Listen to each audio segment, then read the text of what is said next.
The silence of deep history was Dr. Kalen Vance's sanctuary.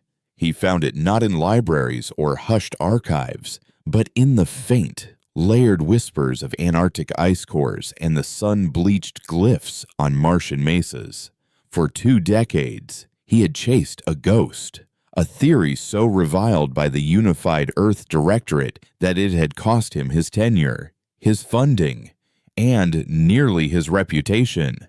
His hypothesis was simple and, to his peers, insane humanity was not a species born of Earth, but one marooned on it. He believed that the recurring myths of sky gods, celestial wars, and a lost golden age found in every ancient culture were not metaphors, but fragmented memories, the echoes of a technologically advanced past that had been violently erased. He saw evidence in the impossibly precise stonework of pre-Diluvian ruins and in the trace elements of non-terrestrial metals found in the Greenland ice sheet, layered like a scar from a forgotten wound some 75,000 years ago. To the world, he was a brilliant mind squandered on romantic fantasy. To himself, he was the only one listening to the truth. This truth felt particularly distant today as he calibrated the resonance scanner in his makeshift lab at the Ares Prime outpost, a glorified bunker carved into the ruddy rock of the Valles Marineris. The scanner was his own invention, designed to detect faint energy signatures trapped in crystalline structures, a last-ditch effort to prove that the geometric patterns etched into the canyon walls were not natural formations, but the faded remnants of ancient energy conduits. The hum of the facility's life support was a constant, monotonous drone, a sound that had defined the lives of everyone in the Sol system.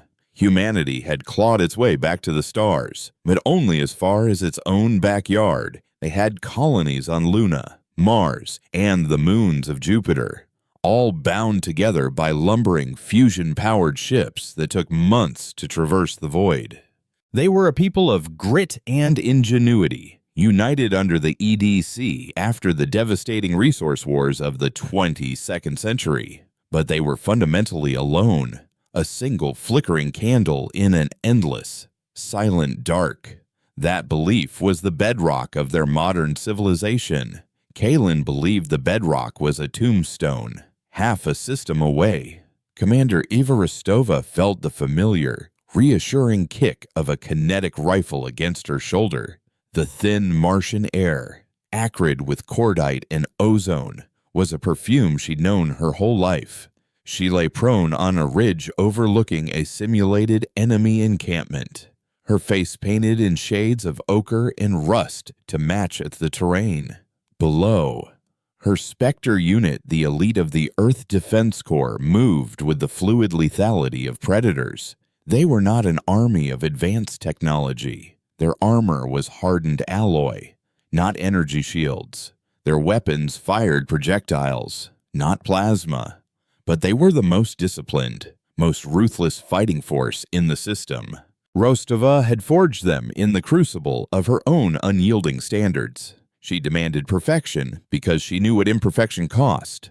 Her grandparents had seen cities drown when the ice caps melted. Her parents had starved during the orbital blockades of the Unification War. Humanity's recent history was a litany of self-inflicted wounds, and it had taught them a hard lesson. The only ones you could rely on were yourselves. Her world was one of tangible threats and practical solutions. There was no room for ghosts or myths. As she gave the silent hand signal to advance, a flicker in the sky caught her eye. It wasn't the slow, predictable glint of a transport or the silver streak of a descending shuttle. It was a tear in the fabric of space itself, a shimmering, silent wound that opened into impossible colors. The arrival of the Concordance was not an invasion. It was a revelation. A fleet of ships, vast and elegant, materialized in high Earth orbit as if stepping out from behind a curtain. They were not ships of metal and fire, but structures of light, and crystalline geometry, singing with an energy that defied physics. They did not answer hails or respond to threats. They simply waited, their presence a deafening statement that shattered humanity's foundational myth of solitude. Then they spoke, not with radio waves, but directly into the minds of every man, woman, and child on Earth and across the colonies. The message was calm, resonant, and terrifyingly clear. It spoke of a galaxy teeming with life, governed by an ancient body known as the Concordance. It spoke of a shared danger, a consuming darkness called the Vor, which was extinguishing stars and devouring civilizations. And it spoke of humanity, referring to them not as newcomers, but as the Forsaken Kin, a lost tribe with a unique destiny. They did not ask to speak to the Directorate. They asked for Kaylin Vance and Commander Eva Rostova. The meeting took place aboard the Concordance flagship, the Stellark's Mercy. Kaylin, in a borrowed formal jacket that felt like a costume, and Rostova, rigid and imposing in her EDC dress uniform, were transported aboard in a column of silent, shimmering light. The ship's interior was a cathedral of woven luminescence and floating crystal, and their host was a being to match. High Arbiter Lyra was tall and impossibly slender, her form composed of what looked like cohesive starlight, with a face that was both beautiful and utterly alien.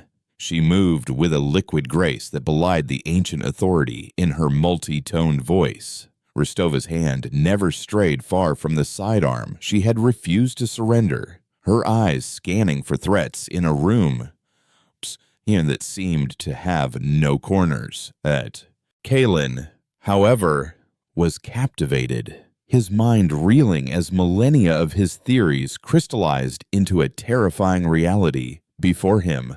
"We have watched you for a long time," Lyra began, her voice a chorus of harmonious chords in their minds. "We have honored the quarantine of Sol, a pact made in an age of sorrow. But that age is ending. The Vor have returned." She gestured, and the air before them swirled into a holographic display. It showed a star system, vibrant and green. Then a shadow fell upon it. Swarms of biomechanical ships, like locusts made of jagged obsidian and pulsing veins, descended upon the worlds. They didn't bomb cities, they consumed them. The planet's surface was stripped bare, oceans boiled away, and the world left a gray, silent husk. Rostova's face was stone, but Kaylin could see a muscle twitching in her jaw. It was extinction on a scale she couldn't have imagined. "Why us?" Rostova's voice was clipped, cutting through the Arbiter's ethereal presence like a shard of iron. "You have ships made of light. We still use gunpowder. We're primitives, a footnote in your grand galactic history. What could we possibly offer?" Lyra's luminous form seemed to dim with something Kaylin interpreted as sadness. "You are not a footnote. You are the origin story. The history you know is a lie we constructed for your own good. Humanity was not born on Earth. You were its master." She turned her gaze to Kaylin, and for the first time, he felt the full weight of her alien mind, a deep well of ancient knowledge and profound regret. "Dr. Vance, your theories are not fantasy, they are echoes of the truth. Your species was one of three that formed the triumvirate, the precursor to our concordance. You were the builders, the warriors, the pioneers. You were magnificent." She conjured another image, and it showed three figures. One was a being of light, like herself a Lumina. The second was a towering creature of living crystal, a Chthonian. The third was a human, clad in armor that seemed to shift and flow like mercury, holding a weapon that burned with the intensity of a captive star. They stood together before a sprawling star city of impossible scale.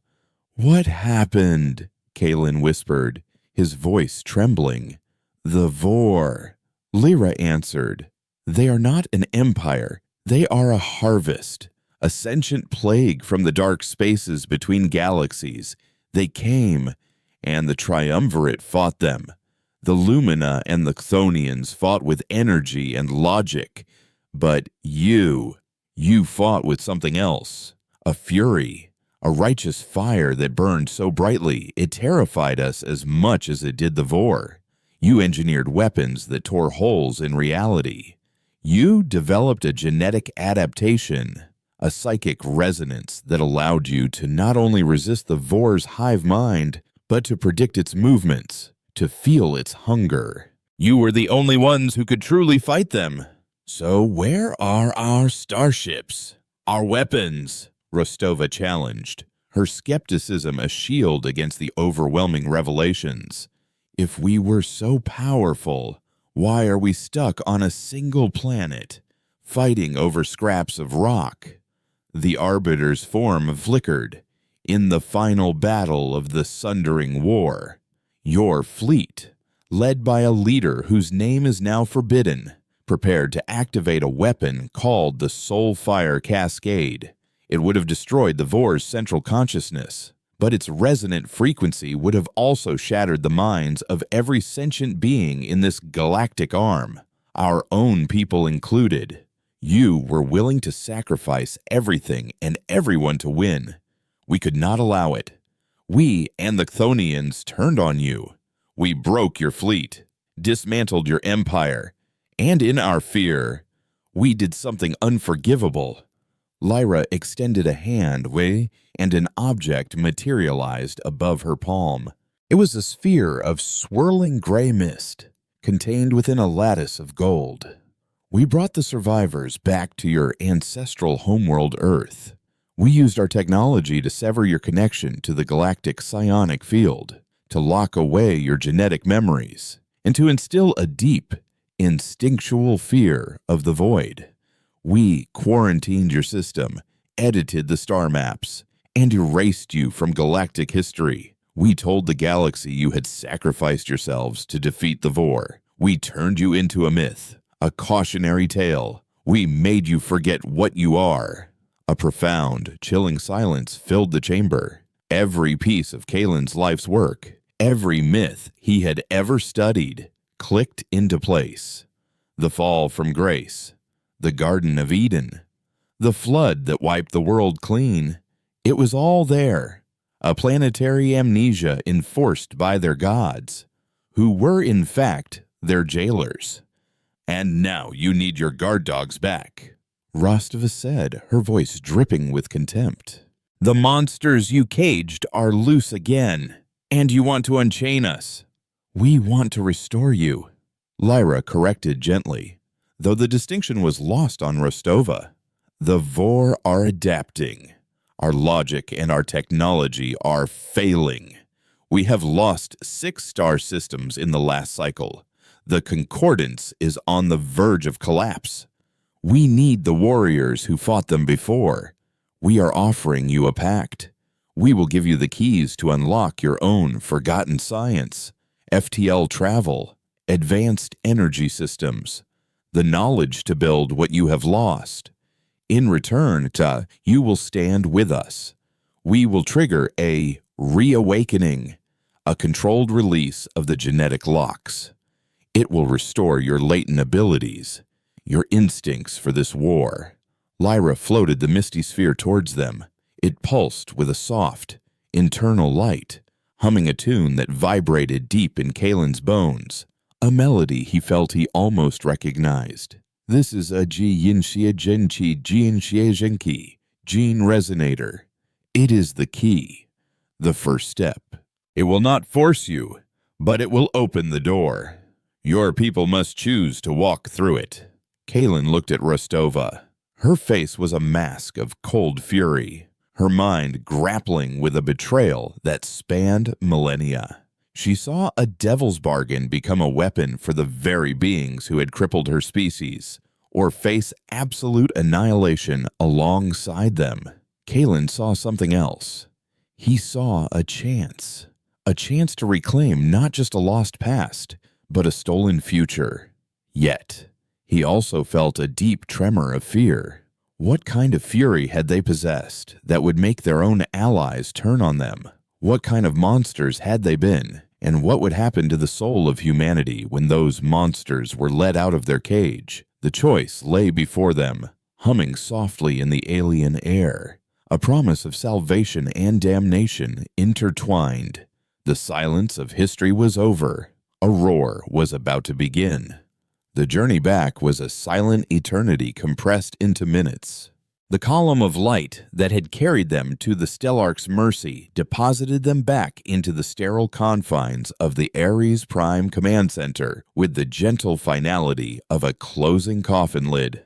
For a moment, Kaylin Vance and Eva Rostova just stood there, the mundane hum of Martian life support a shocking contrast to the celestial choir of the Lumina flagship. The gene resonator floated between them, a captive storm of gray potential, its silent hum a question that now defined the future of their species. Rostova was the first to move Vetal, her hand snapping out not to touch the sphere, but to key her comm unit.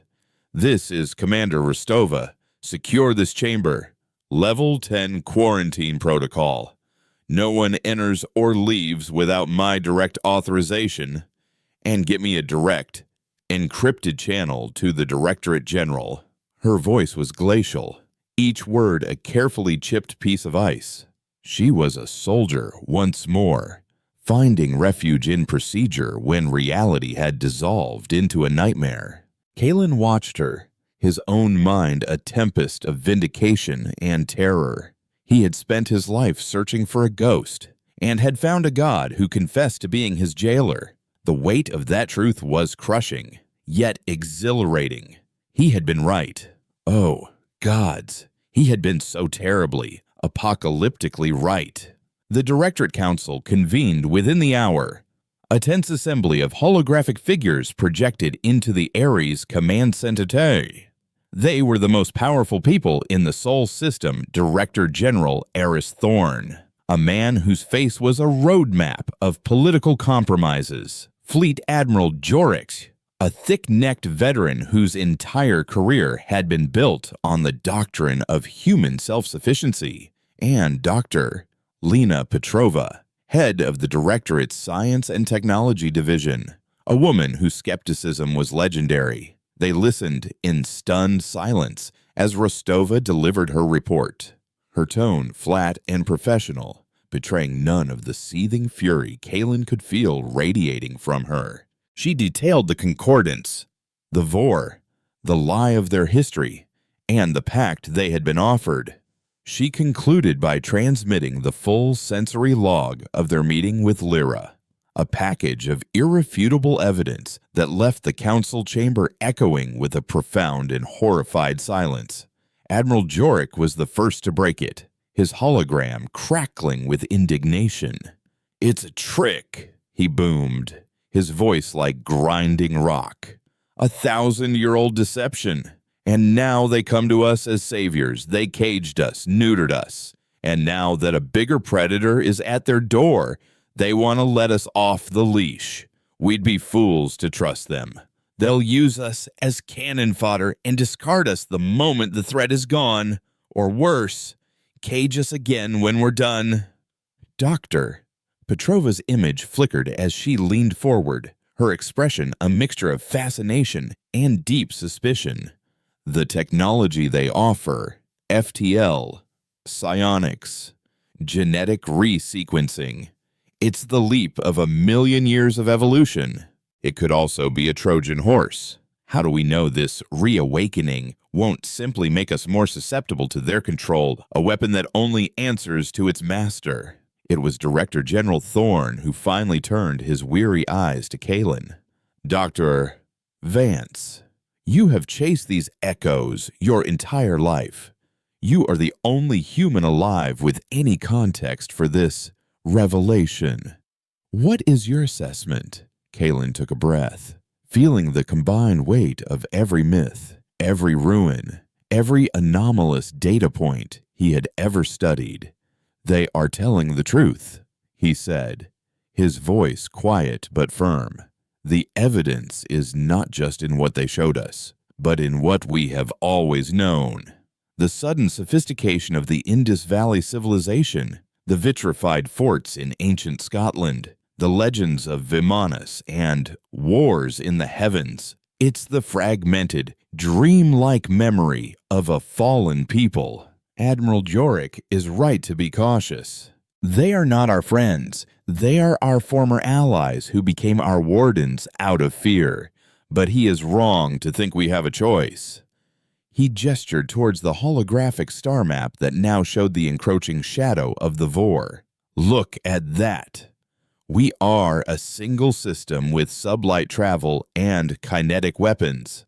Facing that thing with what we have now would be like a tribe of spearmen trying to fight an orbital bombardment. Our pride, our self-reliance, they are noble qualities, but they will not stop our extinction. We were once warriors who terrified the galaxy.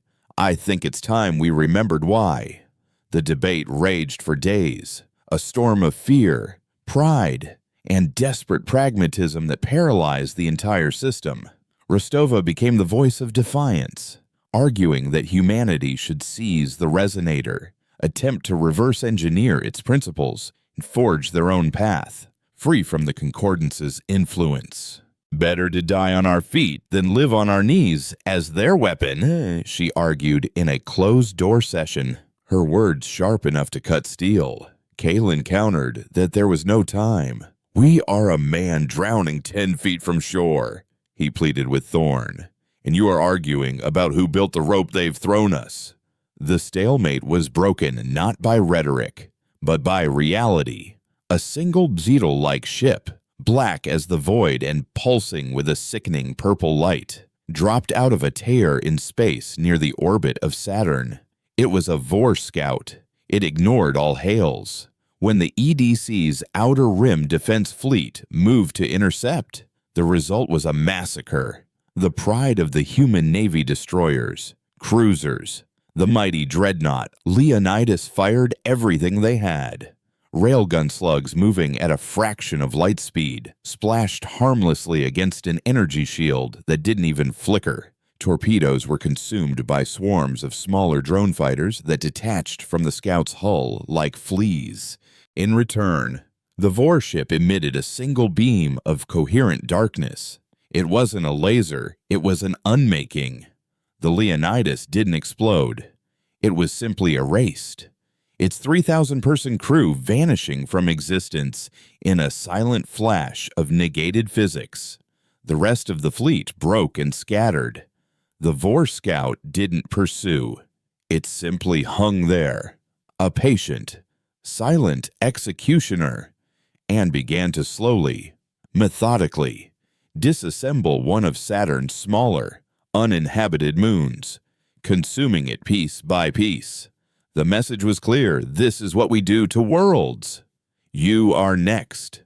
The sight of the Leonidas vanishing, broadcast live across the system, ended the debate. Fear, cold and absolute, became the new unifying principle of the human race.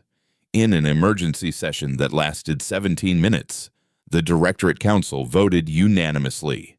They would accept the Concordance's pact. Director General Thorn, his face aged a decade in a week, gave the order. But he added one condition. "Commander Rostova," he said, his holographic eyes locking with hers, "you have been the strongest voice of caution. For that reason, I am putting you in command of Project Reawakening. You will oversee the deployment of this device. You will ensure we do not lose ourselves in the process. Your skepticism is now our most valuable asset. Keep us human, Commander." It was a cruelly ironic, yet brilliant political move.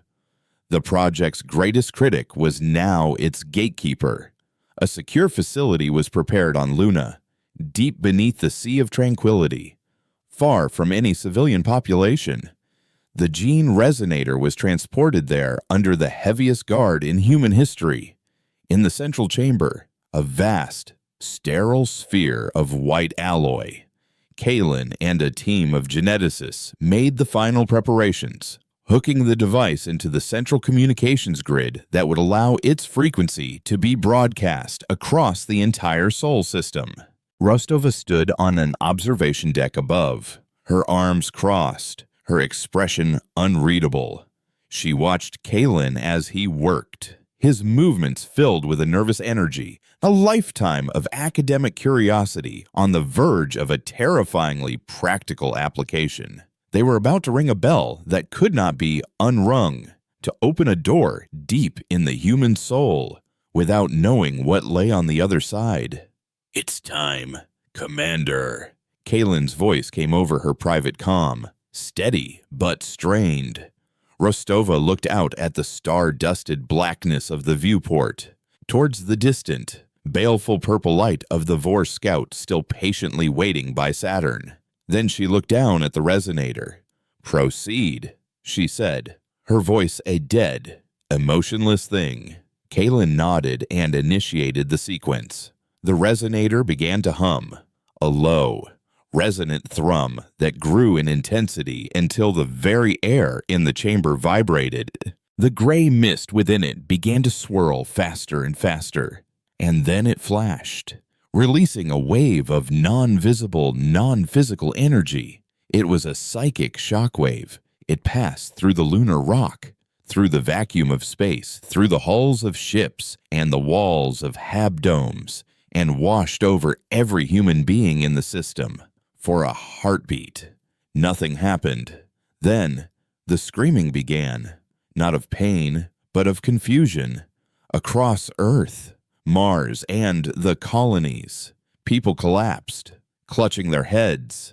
It was a deluge, a tidal wave of fragmented, alien memories, flashes of silver cities that touched the clouds, the roar of engines that sang a song of fire, the sight of a triple sun sky, the visceral, bone-deep terror of a chittering, all-consuming swarm, and beneath it all, an emotion of vast, cold, and utterly implacable rage, a fury that felt both terrifyingly alien and intimately familiar. Kalen fell to his knees, gasping. A single horrifying image burned into his mind himself. Or someone who wore his face, standing on the bridge of a warship of black, flowing metal, giving the command to shatter a sun. On the observation deck, Rostova gritted her teeth, fighting the torrent. Her discipline was an iron wall, but the wave crashed against it, cracking the foundations. She saw visions of herself leading soldiers in mercurial armor, their faces hidden behind helmets, their weapons unleashing arcs of pure annihilation. She felt a surge of something she had mistaken for battle focus her entire life, but now recognized as something older, deeper. It was a predator's instinct, a cold, clean joy in the face of conflict. The wave subsided, leaving a ringing silence in its wake. Kalen staggered to his feet, his face pale. Around the system, people were slowly picking themselves up, dazed and shaken. But something had changed. A young ensign on a patrol ship near Jupiter suddenly found he could read the flowing, impossible script of a Lumina schematic that had been baffling scientists for a week. A hydroponics farmer on Ganymede, staring at a failing pump, instinctively understood its quantum mechanics and fixed it with a simple recalibration that should have been impossible. On the observation deck, a tactical display lit up with a new icon.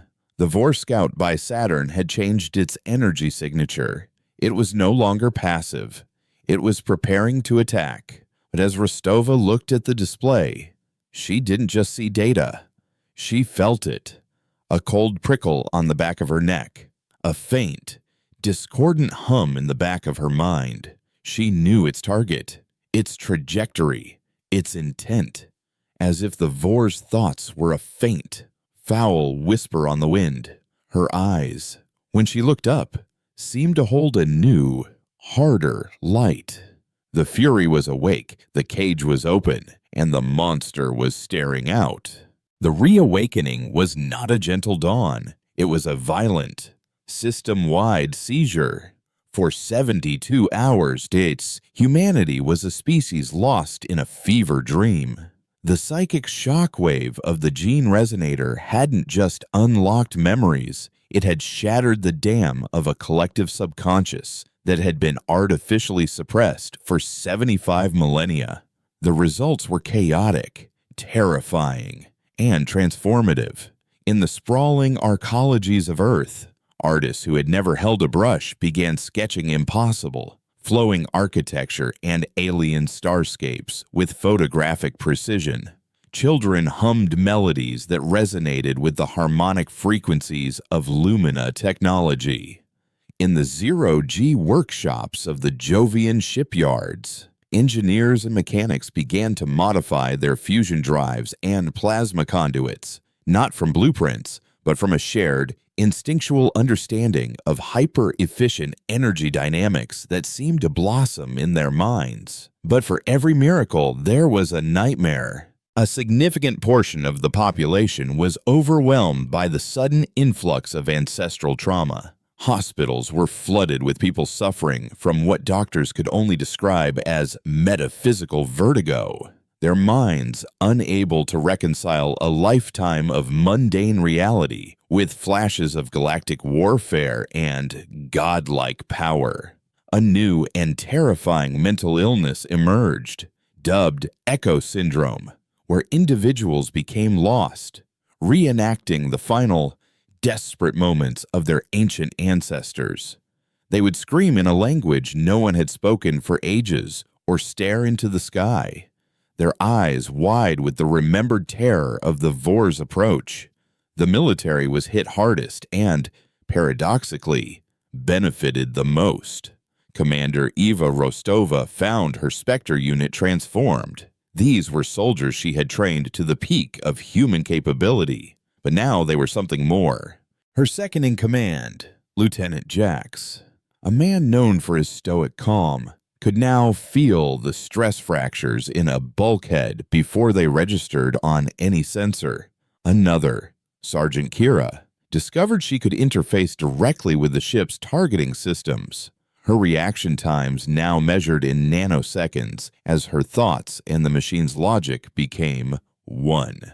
Rostova herself felt the change as a constant, low thrum beneath her consciousness. The whispers of the Vor scout were no longer a faint hum. They were a clear, chittering stream of malevolent intent. It was a violation, a constant psychic scraping at the inside of her skull. But it gave her an unprecedented clarity. She knew what it was going to do before it did it. This newfound prescience was their only advantage when the Vor finally moved. The scout ship didn't attack Earth or Mars. It made a far more strategic move, targeting the belt, the sprawling network of mining outposts and refineries in the asteroid belt that supplied the inner planets with the heavy metals and isotopes crucial for their industry and military. It was an attack on the supply lines, a cold, logical severing of the system's economic jugular. Admiral Yorick, his old-world tactics rendered obsolete, ordered a full-scale assault. It would have been a second, more catastrophic massacre. It was Rostova who countermanded the order. "Hold your positions," she commanded over the fleet-wide channel, her voice ringing with an authority that brooked no argument. "It wants us to attack. It's drawing us into a kill zone where its drone fighters have the advantage among the asteroids. We are not fighting a ship. We are fighting a predator. We don't meet it head-on. We set a trap." Her plan was born of this new, terrifying instinct. It was audacious and brutal, a piece of strategy so alien in its conception that Jorik and the Directorate Council could only stare in stunned silence as she laid it out. She wasn't thinking like a human commander anymore. She was thinking like one of her ancestors. She was thinking with fire. Meanwhile, Kalen Vance had become the reluctant high priest of this chaotic new age. He and his team worked around the clock at the Luna facility, now renamed the Aegis Institute, trying to make sense of the torrent of reawakened knowledge. The gene resonator had opened the door, but now they had to learn how to navigate the house. They were flooded with data from every corner of the system. A physicist in the Triton colony transmitted a perfectly formed, complete theory of faster-than-light travel, scrawled on the back of a dinner napkin. It was based on the principle of folding spacetime by creating a resonant echo of the Big Bang's initial expansion, a concept so far beyond current human science, it was practically magic. Kalen realized the concordance hadn't given them technology. They had given humanity back the language of that technology. The knowledge was already inside them, buried deep in their DNA, waiting for the right key. But there was a darker side to the reawakening that troubled him deeply. He analyzed the brain scans of Echo syndrome patients and saw a disturbing pattern. The memories flooding their minds were almost exclusively of war, of rage, of loss. There were no flashes of peace, of art for art's sake, of love. It was as if their ancestors had existed in a state of perpetual, apocalyptic conflict. He found fragmented references, recurring psychic echoes, to the soul fire cascade, the weapon their allies had stopped them from using. The data he pieced together was horrifying. It wasn't a bomb. It was a psychic plague, designed to broadcast a wave of pure, undiluted despair that would extinguish the will to live in any sentient being connected to the psionic field. A weapon of universal, spiritual genocide, and he began to understand the Lumina's fear. What kind of species creates such a thing? What kind of fury drives a people to even conceive of it? He was beginning to fear that in their desperation to fight the Vor, they were reawakening a monster far more dangerous than the one at their door. Rostova's trap was set near the asteroid palace. She didn't use the bulk of the EDC fleet. She took her own Spectre unit and 3 of the system's massive, ugly, and incredibly powerful mining hauler ships designed to drag kilometer-long asteroids, equipped with gravitic tractors and fusion-powered ore crackers that could pulverize rock the size of a small city. Under the guidance of their reawakened engineers, these ore crackers were modified. They were recalibrated to project a focused, oscillating gravitic shear. It was a weapon not of destruction, but of distortion. When the Vor scout, lured by the bait of a seemingly undefended refinery, moved into the optimal position, the 3 haulers activated their beams. They didn't target the ship itself. They targeted the space around the ship. For a critical, disorienting moment, the fabric of space-time in the Vor's immediate vicinity was twisted, warped like a funhouse mirror. Its shields, designed to repel energy and matter, had no defense against the very laws of physics being rewritten around them. They flickered, sputtered, and failed. It was an opening that lasted less than 3 seconds. That's all Rostova needed. Her command ship, the Retribution, a prototype stealth frigate, dropped out of its hiding spot in the shadow of Pallas. "Fire everything," she commanded. Her voice as cold and clean as the vacuum outside. And for the first time in 75,000 years, a human warship fired a weapon born of ancestral memory. It wasn't a railgun slug. It was a lance of contained singularity, a sliver of warped space-time that punched through the Vor's unshielded hull and detonated its power core from the inside out. The Vor Scout, the invincible predator that had humiliated their entire fleet, was vaporized in a silent, violent blossom of purple and black energy. The victory sent a shockwave of its own through the Sol system. It was a moment of fierce, defiant pride. Humanity had been caged, But the bars were broken. They had been sleeping giants, and now they were awake. Celebrations erupted on every planet and outpost. They had faced the darkness and thrown it back. But on the bridge of the Retribution, there was no celebration. Rostova stood watching the dissipating cloud of exotic particles that had once been an enemy ship. She should have felt triumph. Instead, a cold dread settled in her stomach. The whisper in her mind had not died with the ship. It had been replaced by something else. A scream, a single, piercing, telepathic shriek of rage and pain that echoed from the void. It was the Vor's hive mind, feeling the loss of a single limb and turning its full, undivided attention towards the source of its pain. Kalen felt it too, back on Luna. It was a wave of pure, psychic hatred that washed over the system, so powerful it made the resonator's pulse feel like a gentle tide. It was the sound of a nest being poked. The scout ship hadn't been a warrior. It had been a feeler, a single ant sent out from an unimaginably vast and hungry colony. And they had just rung the dinner bell. The message from High Arbiter Lyra came moments later, her form appearing unbidden on the bridge of the Retribution. Her usual serene aura of light was tinged with a new urgency.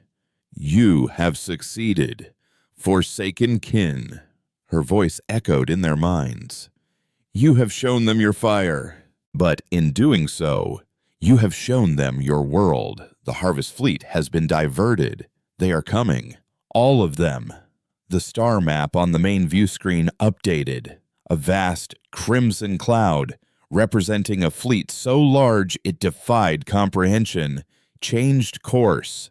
Its new destination was a single, tiny, blue-white spark in the darkness. "How long do we have?" Rostova asked, her voice devoid of the victory that the rest of the system was still celebrating. "Perhaps 1 standard year," Lyra answered. "If you are lucky, it is time to come home. Children of Earth, it is time to remember how to build starships." The euphoria of their first victory died in an instant, replaced by a chilling, sobering reality. They had won a battle, but in doing so, they had just officially started the war. They had 1 year to transform a species of planetary primitives into a galactic power capable of fighting a cosmic horror. 1 year to build a fleet, rediscover their lost sciences, and master the terrible fire now burning in their own souls. The race for survival had begun. The year that followed was the most terrifying, exhilarating, and brutal in human history. It was a crucible in which a species was reforged. Under the impossibly calm guidance of the Lumina and the stern, logical tutelage of the crystalline Chthonians who now joined them in orbit, humanity embarked on a technological renaissance that compressed 10,000 years of progress into a single frantic cycle around the sun. The orbital shipyards above Mars, once home to the lumbering fusion freighters of the old world, became sprawling cathedrals of impossible geometry. Vast, skeletal frameworks of starships grew day by day, their hulls forged from alloys that shifted their molecular structure in response to psychic command, a science the reawakened engineers called empathic metallurgy. These were not the clunky, utilitarian vessels of the Earth Defense Corps. These were predators, sleek, black, and sharp-edged. They were named after the ghost of their forgotten past vengeance, fury, reckoning. They were ships built for one purpose: to kill. Kalen Vance found himself at the epicenter of this storm. No longer a disgraced academic, but the de facto dean of a new, system-wide university of resurrected knowledge. The Aegis Institute on Luna became the nexus point for every reawakened scientist and theorist. They weren't learning, they were remembering. Complex theories of quantum entanglement, graviton manipulation, and psychic resonance were unlocked not through laborious research, but in sudden, blinding flashes of ancestral insight. They built their first true FTL drive in 17 days. It didn't propel a ship through space. It convinced space to be elsewhere. The test flight, a drone piloted by a psionically gifted volunteer, jumped from Luna to the Oort cloud and back in the time it took to draw a breath. Humanity was no longer confined to its cradle, but this rapid ascent came at a terrible cost. The very fabric of human society began to fray. The reawakening was not a uniform gift. It emerged and it manifested along a spectrum. Some, like the engineers and scientists, received flashes of pure, useful knowledge. Others, however, tapped into the raw, unfiltered emotions of their ancestors. The fury that the Lumina had spoken of was not a metaphor. It was a tangible, psychic force, a genetic predisposition for aggression and dominance that had been the key to their ancestors' power. A new social hierarchy began to emerge, not of wealth or birth, but of psychic potential. Those with the strongest connection to the ancestral memories, the most potent psionic abilities, naturally rose to positions of leadership. They were faster, smarter, more intuitive. They were, in a word, superior. This created a chasm of resentment and fear. The unawakened, those who had not been as strongly affected by the resonator's wave, began to see themselves as a lower class, left behind by a wave of evolution they could not ride. Riots broke out in the arcologies of Earth, fueled by charismatic demagogues who preached that the Directorate had sold humanity's soul to the aliens, creating a new caste of sci-freaks to rule over them. Commander Eva Rostova, now promoted to Fleet Marshal of the new Terran Armada, was the embodiment of this new human. The Vor's psychic whisper was a constant in her mind, a hateful static she had learned to use as a compass, pointing her towards the enemy's weaknesses. Her strategic insights were no longer just brilliant, they were precognitive. She fought simulated battles against the Concordance's most advanced AI and won, not by outthinking the machine, but by feeling its moves before they were made. She was becoming the perfect weapon, but she was losing the woman she had been.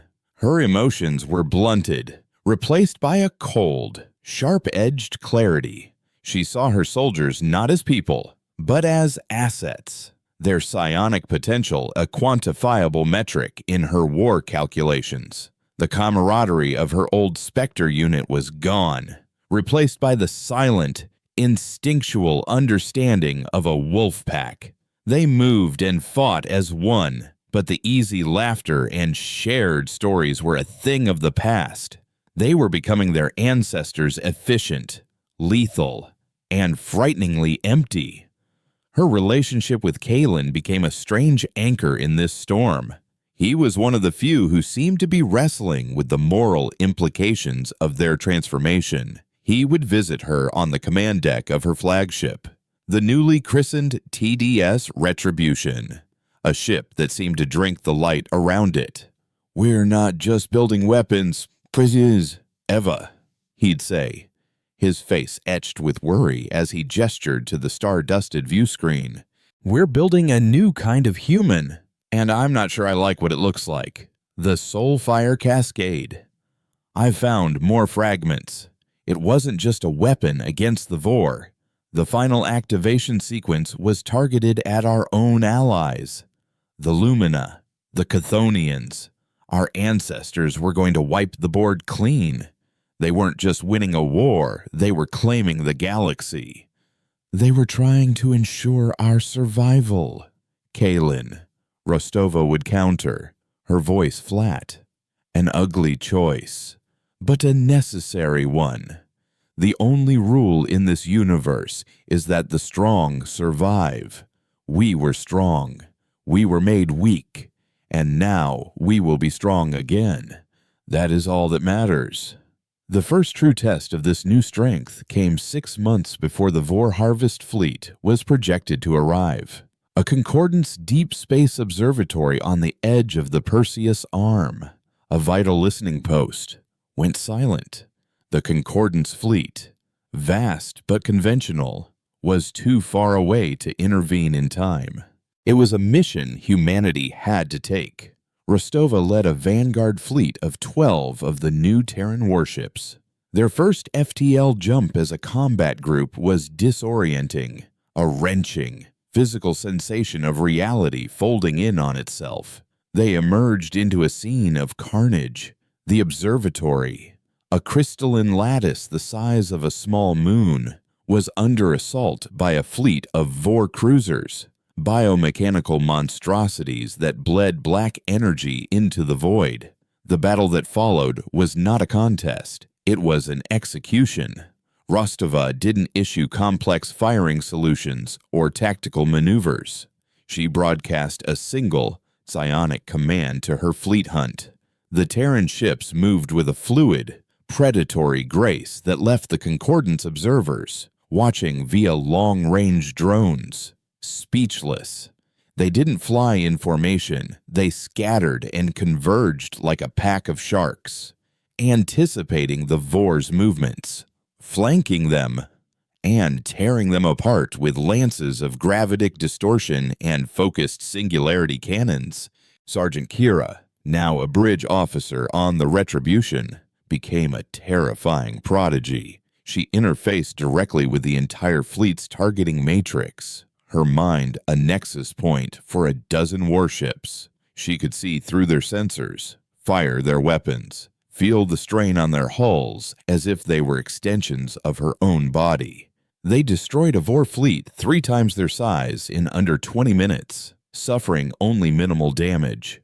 They had saved the observatory. They had proven their worth. But the victory was soured by what happened in the final moments of the battle. Of the Vor cruisers heavily damaged, tempted to self-destruct, a move that would have taken the observatory with it. Before Rostova could even give the order to concentrate fire, the captain of the TDS Fury, a young, ferociously psionic man named Corvus, acted on his own. He didn't just fire on the ship. He reached out with his mind, a raw, brutal projection of psychic force, and seized control of the Vor pilot drones within the ship. He forced them to turn on each other, to tear their own vessel apart from the inside. It was brutally effective. It was also an act of psychic puppetry, a violation of another being's consciousness that was deeply disturbing to the Lumina observers. High Arbiter Lyra appeared before Rostova on the bridge afterward, her form flickering with a troubled light. "Your people fight with a fire we had forgotten," she said, her mental voice a mixture of awe and deep-seated fear. "But that fire casts a long shadow. Marshal, your Captain Corvus. The path he walks is the one that led your ancestors to create the Soul Fire Cascade. Control it, or it will consume you as it did them." Rostova dismissed the warning. Corvus had saved the mission. His methods were irrelevant. Survival was all that mattered. But later that night, in the sterile silence of her quarters, she looked at her reflection in the polished black bulkhead. The face staring back was harder, the eyes colder. She felt the ever-present thrum of the Vor's hatred in the back of her mind, and for the first time, she recognized the chilling harmony it shared with the cold, rising fury in her own soul. They were two sides of the same terrible song. The fleet returned to Sol not as prodigal children, but as conquering heroes.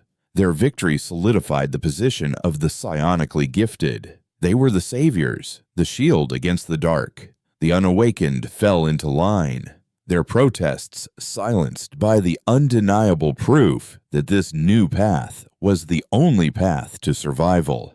Kalen watched the triumphant fleet slide into orbit from his office on Luna and felt a profound sense of dread. He had just finished translating a Chthonian data crystal recovered from a pre-quarantine archaeological site. It contained a single, fragmented entry from a human triumvirate log dated from the final days of the Sundering War. The log entry wasn't about strategy or weapons. It was a philosophical treatise on the nature of the Vor. The author claimed the Vor were not simply a mindless plague. They were a galactic immune system, a balancing agent. The writer hypothesized that the Vor were drawn not to life itself, but to the psychic signature of unchecked ambition and hubris, to species that grew too powerful, too dominant, too much like gods. They were the universe's ultimate check and balance. The entry ended with a chilling, self-aware question.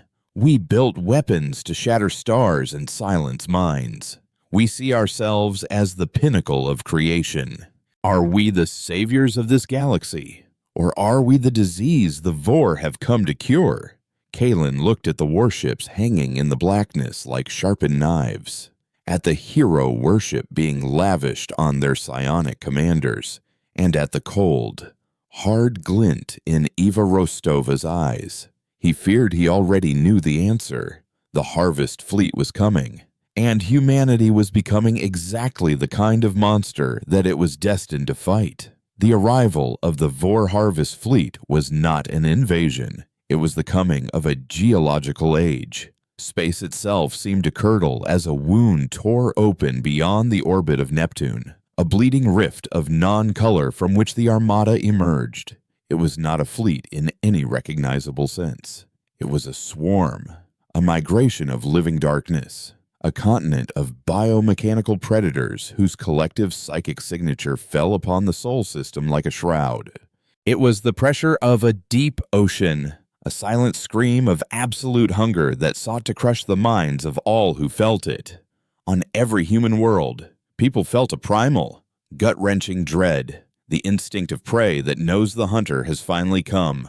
On the bridge of the TDS Retribution, Fleet Marshal Eva Rostova felt it as a physical blow.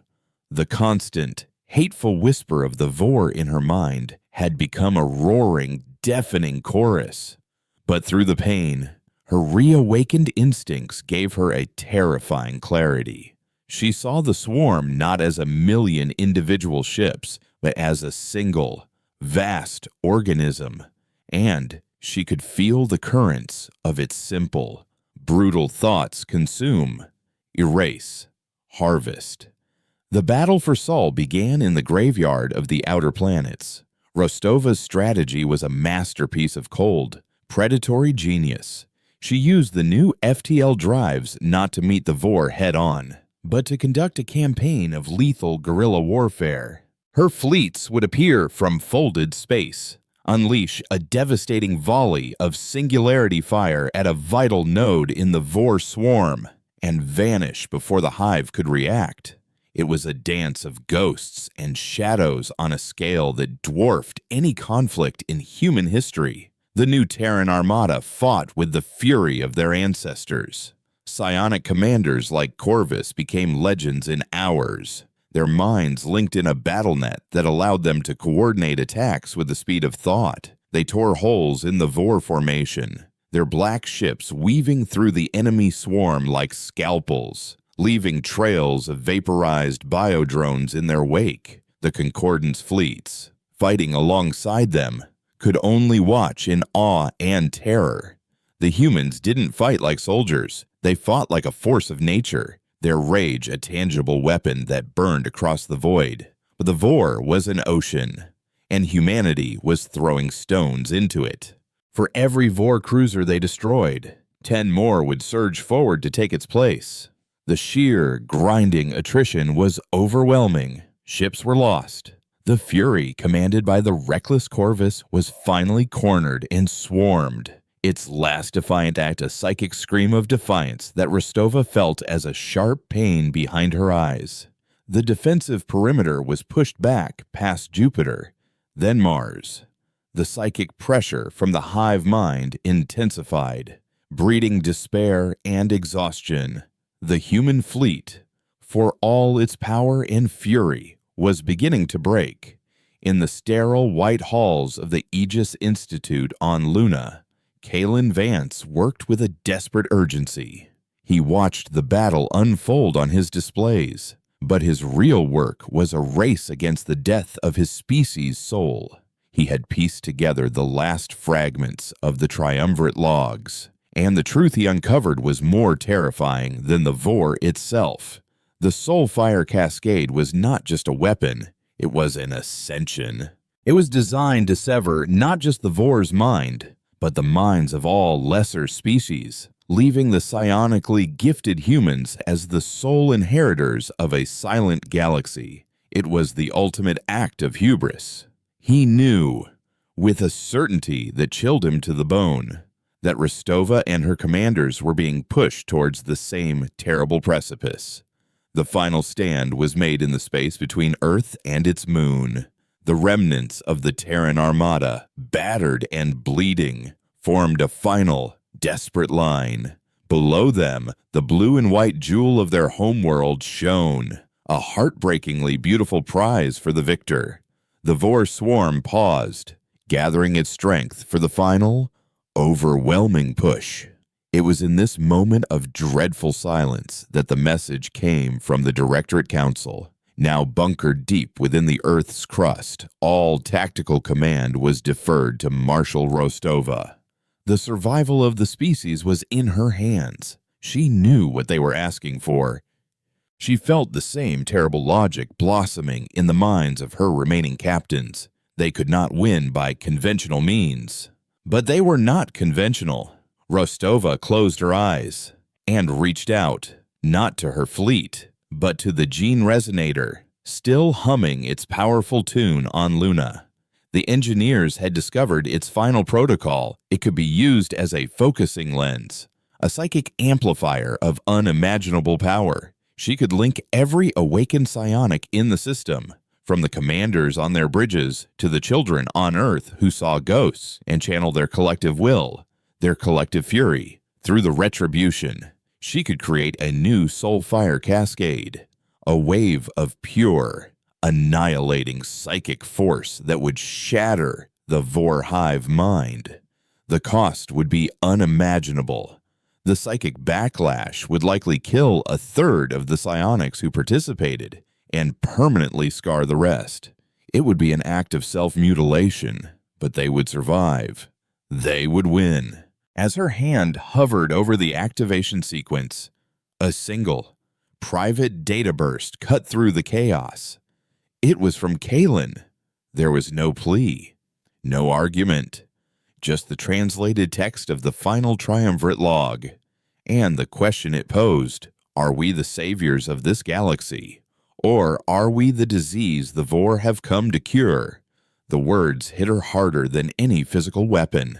She looked at the main view screen, at the seething, endless black of the Vor swarm. Then she looked away, her eyes catching her own reflection in the dark console. She saw a face she barely recognized, its features a mask of cold fury, its eyes holding the same terrible light she had seen in Corvus's.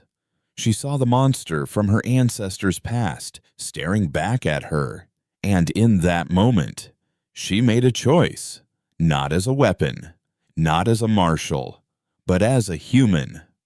All bridge officers, she commanded, her voice suddenly clear, stripped of the cold, psionic edge.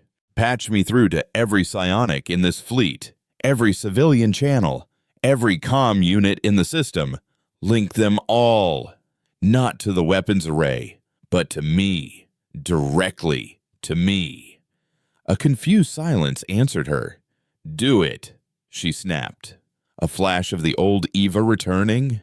Her command was obeyed. She closed her eyes again, feeling the torrent of 1,000,000 minds connect to hers.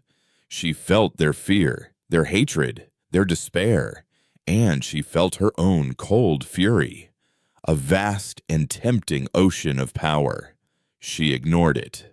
Instead, she reached deeper, past the reawakened rage, past the instincts of the predator, to the part of her that was still just Eva Rostova, the woman who remembered the smell of Martian dust after a rainstorm, the sound of her grandfather's laughter, the sting of grief, the warmth of camaraderie. She didn't channel a weapon. She broadcasted a memory, with Kalen's team on Luna amplifying her signal through the resonator. She unleashed the Song of Humanity. It was not a song of glory or power. It was a chaotic, discordant, and beautiful symphony of everything they were. It was the terror of the first Vor Scout and the fierce pride of its destruction. It was the quiet joy of a scientist's discovery and the bitter resentment of an unawakened man passed over for promotion. It was the memory of the first steps on the moon, the taste of water, the agony of childbirth, the illogical hope of a parent watching their child sleep. It was a wave of love and hate, of courage and cowardice, of art and war, of sublime beauty and petty cruelty. It was everything the Vor, in its singular, consumptive purpose, was not. The unawakened crew on her bridge, feeling the raw broadcast, did not flinch. They stood their ground, their shared, mundane humanity becoming an unconscious shield, a grounding wire for the storm raging in their commander's mind. The effect on the Vor was catastrophic. The hive mind, a consciousness of pure, simple hunger and logic, was struck by a tsunami of irrational, contradictory, and complex emotion. It was not a weapon it could shield against. It was a poison to its very being. The perfect, crystalline lattice of its consciousness fractured. The swarm faltered. Individual ships broke formation, their movements becoming erratic. Some turned on each other. Others simply went inert, their pilot drones paralyzed by psychic feedback.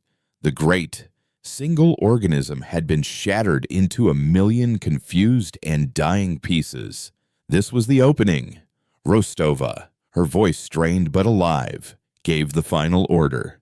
All ships, Terran and Concordance, fire at will. The battle that followed was no longer a desperate defense. It was a cleanup. The disorganized Vor were annihilated.